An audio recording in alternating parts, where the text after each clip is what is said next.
Assalamualaikum warahmatullahi wabarakatuh. Hari ini ketemu lagi dengan saya. Kita akan membahas tentang protista. Nah, di dunia kita tahu ada beberapa kingdom, yaitu kingdom Plantae yang merupakan multiseluler, artinya memiliki sel yang banyak, kemudian bersifat eukariotik. Eukariotik di sini maknanya adalah memiliki membran inti sel. Nah, protista sendiri ada yang menyerupai hewan atau kita kenal dengan protozoa, dan ada yang menyerupai jamur, dan ada pula yang menyerupai tumbuhan atau alga. Nah, di sini bisa kita lihat di slide ini protista yang menyerupai tumbuhan, ya. Biasa kita ketemunya di laut, ada alga. Nah, ada protista seperti hewan, contohnya amuba. Kemudian ada protista seperti jamur. Protista seperti hewan atau kita kenal dengan protozoa. Protozoa itu berasal dari bahasa Yunani yang artinya pertama untuk protos dan zoon untuk hewan, ya.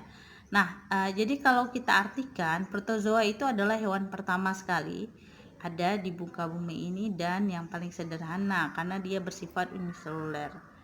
Nah, jumlah hewan protozoa itu sangat banyak dari filum manapun, karena ukuran protozoa ini ada yang 1 mikron sampai beberapa milimeter, ya.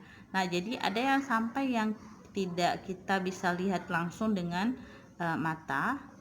Kita harus menggunakan bantuan mikroskop atau loop setidaknya, ya.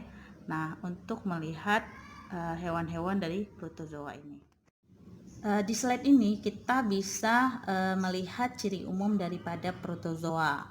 Yang pertama adalah uniseluler. Saya sudah sampaikan di awal, uniseluler adalah memiliki satu sel dan berkoloni. Koloni itu hidupnya bergerombol atau berkelompok. Nah, kemudian simetris tubuhnya tidak ada. Jadi ada beberapa anggota dari protozoa ini tidak memiliki simetris tubuh, dan ada yang bilateral. Ya, sudah saya sampaikan juga bahwa bilateral adalah pemotongan tubuh melalui titik atau sumbu utama tubuh yang membagi dua tubuh menjadi kanan dan kiri, dua bagian yang sama, ya. Nah, kemudian radial itu adalah simetris radial, merupakan pemotongan bagian tubuh melewati titik pusat atau titik sumbu tubuh. Nah, dari mana saja dia akan menghasilkan bagian yang sama, ya. Biasanya itu pada binatang-binatang yang berbentuk seperti lingkaran. Nah, kemudian bentuk selnya tetap kecuali rhizopoda. Nah, rhizopoda ini dia punya kaki semu atau pseudopodia yang bisa nanti berjalan dan merubah bentuk dari tubuhnya sehingga nanti bentuknya berubah-ubah. Nah, kemudian ada inti selnya jelas dapat terlihat ada yang memiliki satu atau lebih dan tidak ada organ atau jaringan. Nah, pergerakannya bagaimana? Dengan menggunakan flagel. Itu biasanya pada flagellata, kemudian cilia pada ciliata, pseudopodia atau dengan sel itu sendiri. Ya, pseudopodia itu pada amuba contohnya. Nah, sel itu sendiri biasa pada plasmodium. Nah, hidupnya bagaimana? Hidupnya itu komensalisme. Komensalisme artinya dia bisa hidup tanpa menyebabkan parasit, ya. Jadi komensalis. Nah, kemudian mutualisme, dia saling menguntungkan, dan parasit dia menyebabkan penyakit pada manusia dan hewan. Kemudian nutrisinya ini holozoik. Holozoik itu adalah memakan organ hidup lain. Nah, kemudian saprozoik memakan organisme yang sudah mati. Holofitik atau autotrof yang dapat membentuk makanan sendiri melalui fotosintesis. Kemudian ada saprofitik, itu menyerap zat yang terlarut di sekitarnya. Nah, kemudian reproduksi vegetatif dengan binary fission atau multiple fission, jadi pembelahan biner atau pembelahan multiple ya. Selanjutnya reproduksi generatif, artinya melibatkan gamet ya, dengan menggunakan gamet konjugasi ya, penyatuan gamet atau autogami. Peranan protozoa, ada yang menguntungkan, ada yang merugikan. Nah, yang menguntungkan dulu ya kita bahas. Yang menguntungkan itu yang pertama untuk mengendalikan populasi bakteri. Jadi dengan adanya protozoa itu kan dia makan atau makanannya itu adalah bakteri. Jadi dengan adanya protozoa otomatis populasi bakteri akan terkendali.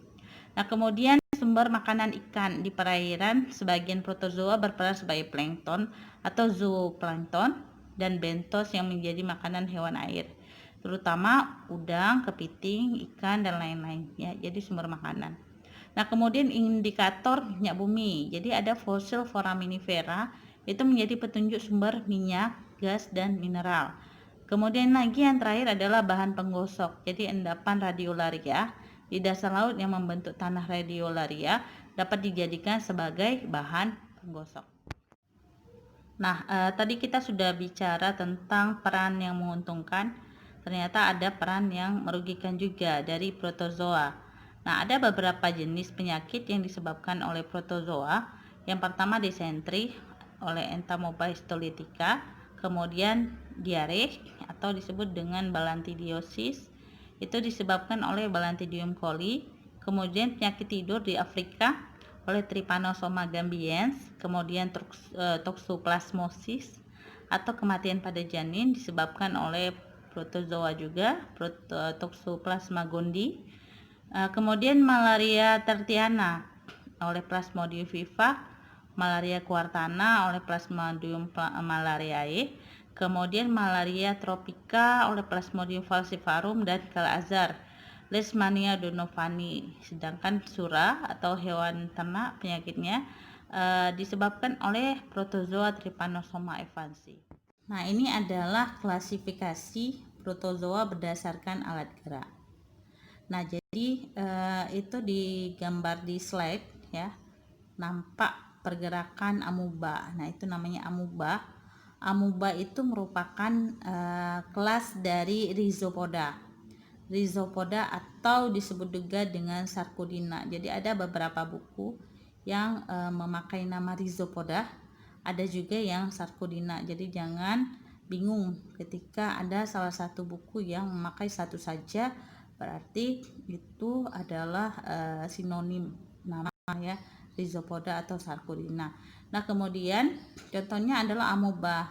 Amoeba itu memiliki kaki palsu atau kaki semu yang disebut dengan pseudopodia. Jadi itu pergerakannya dengan menjulurkan bagian sitoplasmanya, kemudian dia bergerak mengambil makanan.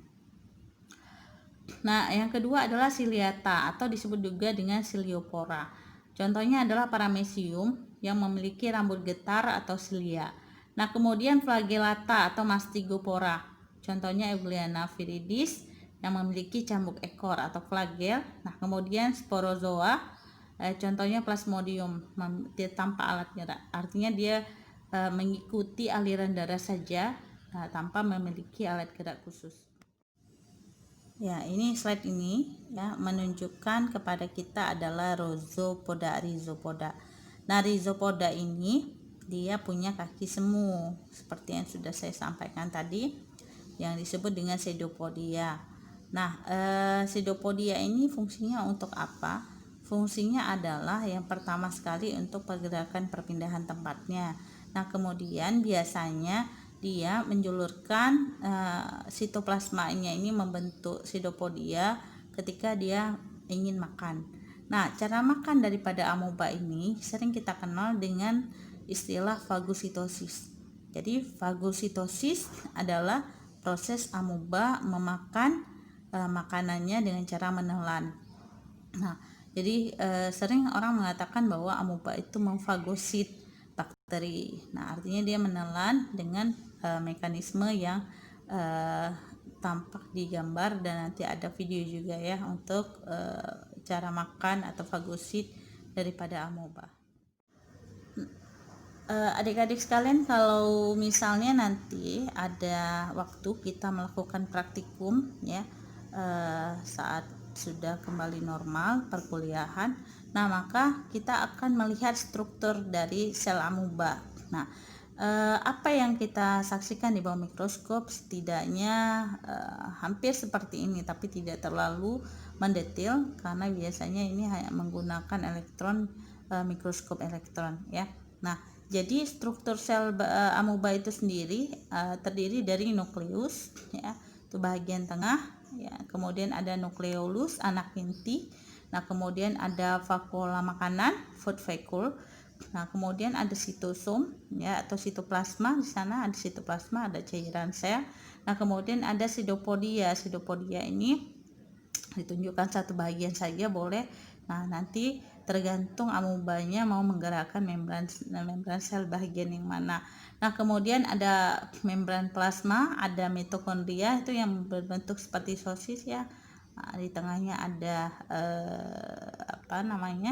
ada seperti garis ya yang melengkung-melengkung. Nah, kemudian ada vakuola kontraktil. Nah, ini adalah struktur umum daripada sel amuba ya. Nah, biasanya di praktikum nanti kita akan melihat amuba pergerakannya bagaimana dan kemudian bentuknya secara umum ya. Boleh dilengkapi nanti dengan bagian-bagian yang bisa dilihat saja. Slide ini menjelaskan tentang sistematika taksonomi amuba dimulai dari filum ya. Nah, filum kalau kita mau menggunakan kingdom boleh. Tadi sudah kita bahas kingdomnya adalah protista. Nah, filumnya adalah protozoa. Sedangkan subfilum adalah Sarcomastigopora. Kemudian superkelas Sarcodina, kelasnya Rhizopodae. Kemudian subkelasnya Lobosia, ordonya Amobida. Kemudian genusnya Amoeba, spesiesnya Amoeba proteus. Nah, coba kalian lihat di spesies ini penulisannya mengikuti nomenklatur yang sudah ada. Artinya apa? Menggunakan binomial nomenklatur dengan dua kata. Kalau untuk spesies, kata pertama Amoeba ini adalah menunjukkan genus dan proteus itu untuk menunjukkan spesiesnya. Jadi Amoeba proteus, tata cara penulisannya adalah dimulai dengan kata pertama huruf kapital, kata kedua huruf kecil, kemudian bila ditulis, diketik ya menggunakan komputer, maka itu dimiringkan. Tapi kalau menggunakan tangan, agar membedakan antara tulisan kita yang miring dan tidak, maka lebih baik di garis bawah secara terpisah. Berikut adalah ciri umum rhizopoda. Yang pertama, ya ini sudah diulang-ulang terus sebenarnya untuk mengingatkan ya, memiliki pseudopodia. Pada amoeba dikenal dengan lobopodia. Nah, kemudian ukuran tubuhnya 250 mikron tanpa dinding sel ya, lapisannya tipis, membran luarnya yang disebut dengan plasmalemma. Kemudian protoplasmanya terdiri dari ektoplasma dan endoplasma, bagian luar dan bagian dalam. Kemudian pada endoplasma terdapat satu atau lebih nukleus, bentuknya bulat, diselubungi membran berisi granula kromatin halus.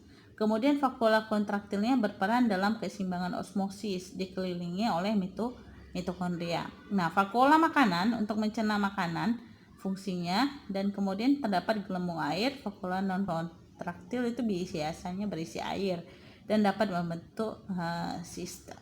Ya, dalam keadaan yang tidak menguntungkan dia bisa membentuk kista. Untuk perpindahan amoeba sendiri terdapat beberapa teori yang saya kutip dari berbagai sumber. Nah, yang pertama ada disebut dengan adhesion theory, yaitu pergerakan aliran protoplasma amoeba.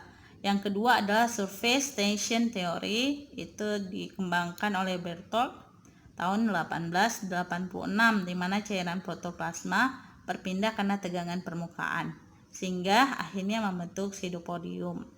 Nah, kemudian Jennings tahun 1904 mengemukakan teori rolling movement theory, yaitu amoeba verrucosa itu tidak ada pseudopodia dan perpindahan aliran partikel secara menggelinding ke arah anterior.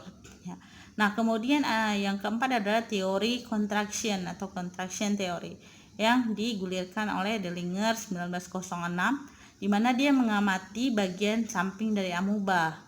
Substansi kontraktil berperan dalam membentuk pseudopodia.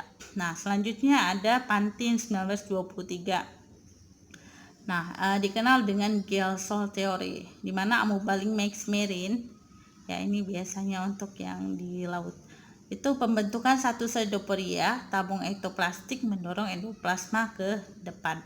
Nah, ini beberapa teori yang dikemukakan oleh peneliti ya untuk perpindahan amuba ya. Jadi mereka meneliti konsentrasi terhadap penelitian ini ya, mereka mengemukakan beberapa teori.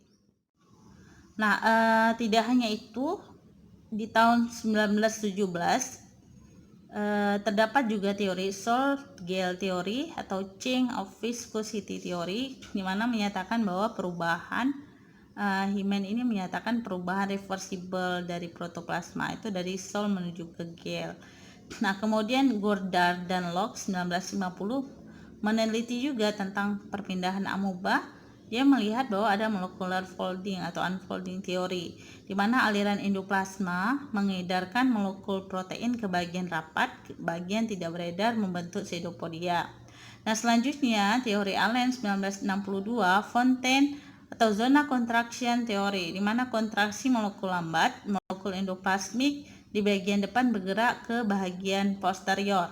Nah, pendapat Rinaldi atau Jen, perpindahan granul menyebabkan terbentuknya pseudopodia. Selanjutnya pendapat Wolpert, Gingley, dan Garrett pada 1968 menyatakan bahwa plasma lemah sangat elastis untuk membentuk pseudopodia sehingga terjadinya gerakan. Nah, ini adalah ciliata ya, kelas ciliata. Cirinya adalah bisa dilihat pada gambar terdapat rambut-rambut halus yang disebut dengan cilia. Nah, pergerakannya adalah dengan menggetar-getarkan rambut tersebut sehingga dia bisa berpindah tempat. Nah, kita dapat lihat di sini sudah ada penunjuknya ya. Nah, rambut paling ujung adalah silia.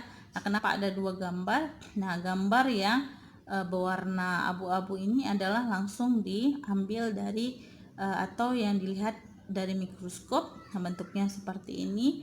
Nah, kemudian digambarkan ya agar mudah untuk dipelajari.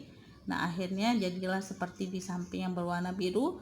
Nah, kemudian terdapat trikosis, kontraktil vakuola, kemudian makronukleus, mikronukleus, kemudian anapor, saluran pembuangan, kemudian ada pelikel, ada vakuola kontraktil, ada gula dan oral groove, serta vakuola makanan. Nah, adapun ciri umum dari ciliata, yang pertama habitatnya adalah aquatis. Jadi dia hidupnya di air ya. Contoh misalnya ini di atas Paramecium caudatum. Nah, kemudian ukurannya 170 sampai 350 mikron. Berbentuk sandal atau senela ya. Jadi Paramecium caudatum itu berbentuk seperti sandal. Dapat kita lihat pada gambar di atasnya. Nah, kemudian memiliki silia, terdapat organ mirip dengan mulut atau disebut dengan sitostom.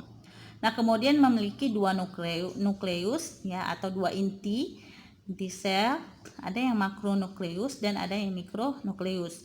Nah, peran mikronukleus sebagai reproduksi seksual untuk konjugasi, sedangkan reproduksi aseksual dengan pembelahan sel secara transversal. Nah, ini adalah sistematika taksonomi dari Paramecium. Nah, sama tadi kingdomnya Protista, filumnya Protozoa, subfilum dari Paramecium adalah Sciopora, kemudian kelasnya Ciliatae, subkelas Holotricia, ordo Hymenostomatidae, kemudian genus Paramecium dan spesies Paramecium caudatum. Sama sistem penamaan menggunakan nomenklatur binomial. Slide ini memperlihatkan Eugulena yang dilihat di bawah mikroskop pada gambar yang ada seperti bulatan. Nah, itu tampak ada Eugulena. Nah, kemudian bila kita melihat secara pembesaran ya, ini kita lihat seperti ini, ada flagelnya yang berwarna hijau nih ya, ada flagelnya ya. Nah, itu untuk alat pergerakannya. Kemudian ada stigma, ada second flagellum, kemudian ada invagination anterior, kemudian ada chloroplast, nucleus, dan nucleolus serta phrenoid. Jadi kalau dia di sini terlihat ada chloroplast, artinya dia bisa berfotosintesis ya. Nah, ini adalah ciri umum Eugulena. Yang pertama, hidup di air jernih atau di air jernih ya. Nah, soliter, hidup sendiri. Kemudian hampir semuanya itu berklorofil. Nah, kemudian bentuknya mirip kumparan memanjang, bagian anterior tumpul, tengah melebar, posteriornya menyempit. Nah, ukuran tubuhnya panjangnya 40 sampai 60 mikron, lebar 14 sampai 20 mikron. Kemudian terdiri dari pelisel. Peliselnya disusun dari protein fibros elastis atau bukan selulosa. Dan berperan perubahan tubuh ya, perubahan tubuh saat bergerak. Nah, kemudian di anterior terdapat sitostom, sel mulut atau sitoparing reservoir. Kemudian ada vakuola kontraktir, berfungsi sebagai osmoregulator. Kemudian memiliki satu flagel panjang seperti cambuk dari sitoparing ke sitostom. Nah, ini juga cirinya, yaitu terdapat stigma atau eye spot. Sitoplasmanya terdiri dari ektoplasma dan endoplasma. Ektoplasmanya tipis, non granular atau jernih. Kemudian endoplasmanya cair, granul, berisi nukleus, kromatopora, paramilum bodies. Kemudian ya, retikulum endoplasma. Nah, kemudian ada kloroplast. Nah, di sitoplasma ada badan Golgi, Re, mitokondria, dan ribosom. Sistematika taksonomi Eugulena, kingdomnya adalah Protista, filumnya Protozoa, subfilum Sarcomastigopora, kemudian superkelas Mastigopora, kelas Phytomastigopora, ordo Euglenidae, genus Eugulena, dan spesies Eugulena viridis. Selanjutnya adalah kelas Sporozoa. Ciri umumnya kita ambil saja contohnya adalah Plasmodium. Ciri umum dari Plasmodium tidak memiliki alat gerak. Kemudian protozoa parasit, hidupnya pada sel darah merah. Siklus hidup kompleks dengan inang lebih dari satu. Kemudian bentuk dewasanya disebut dengan tropozoid. Hostnya atau inangnya ya, adalah nyamuk Anopheles jantan, primary host, dan betina, secondary host, fase seksual. Kemudian Plasmodium menyebabkan penyakit malaria. Berikut adalah sistematika taksonomi Plasmodium. Kingdom Protista, filum Protozoa, subfilum Sporozoa, kelasnya Telospore, kemudian subkelasnya Coccidia, ordo Ecoccidia, subordo Hemosporodia, genus Plasmodium, spesies Plasmodium vivax. Ini adalah siklus hidup daripada Plasmodium. Nah, nanti di YouTube ini juga ada ya video khusus tentang bagaimana nyamuk Anopheles ya memasukkan Plasmodium ke dalam tubuh manusia hingga nanti manusia akan menderita malaria. Nah, secara umum pada tubuh nyamuk itu terjadi proses fertilisasi atau terjadi fase seksual di mana mikrogamet ya dengan makrogamet fertilisasi membentuk zigot, oosit, dan sporozoid. Nah, kemudian itu di dalam tubuh nyamuk ya. Nah, di dalam tubuh manusia sporozoid ini nanti akan masuk ke dalam hati ya, kemudian berubah menjadi merozoid, menyerang eritrosit, kemudian membentuk gametosit ya, dan akhirnya membentuk lagi makrogamet dan mikrogamet. Dan itu terus terjadi sehingga sehingga manusianya akhirnya menimbulkan gejala pada manusia dan manusia sakit. Berikut malaria dan spesies Plasmodium penyebabnya. Yang pertama adalah Plasmodium vivax ya, periode inkubasinya itu 10 hari. Tropozoidnya bentuk cincin setengah atau sepertiganya eritrosit. Nah, kemudian 12 sampai 24 merozoid dalam darah ditemukan, kemudian penyakit malarianya disebut dengan penyakit malaria vivax, demamnya itu per 48 jam. Jadi per 2 hari dia akan demam ya. Nah, kemudian untuk Plasmodium malariae periode inkubasinya 27 sampai 37 hari. Kemudian tropozoitnya bentuk cincin setengah sampai sepertiga eritrosit. Kemudian 6 sampai 12 merozoit ada di dalam darah. Nah, penyakitnya disebut penyakit malaria kuartener dengan demam per 72 jam. Kemudian Plasmodium falciparum periode inkubasi 10 hari. Tropozoitnya bentuk cincin seper-6 atau seper-5 eritrosit. Terdapat 8 sampai 36 merozoit dalam darah. Penyakitnya disebut dengan malaria tertiana makinan. Kemudian demamnya terjadi 24 sampai 48 jam. Yang terakhir adalah Plasmodium ovale. Periode inkubasinya itu 14 hari. Tropozoitnya bentuk cincin setengah atau sepertiga eritrosit. Ditemukan 6 sampai 12 merozoit dalam darah. Penyakitnya disebut dengan penyakit malaria ovale dengan demam per 48 jam. Berikut adalah tabel protozoa patogen yang menyebabkan penyakit pada beberapa hewan ya. Nah, di sini kita bisa lihat ada amuba, sporozoa, ciliata dan flagellata. Hostnya apa? Mamalia ya, kemudian ada burung, ada kucing, anjing dan beberapa mamalia lainnya termasuk kuda ya, dan penyakit-penyakit yang disebabkannya. Baik, terima kasih atas perhatiannya. Billahi taufiq wal hidayah. Wassalamualaikum warahmatullahi wabarakatuh.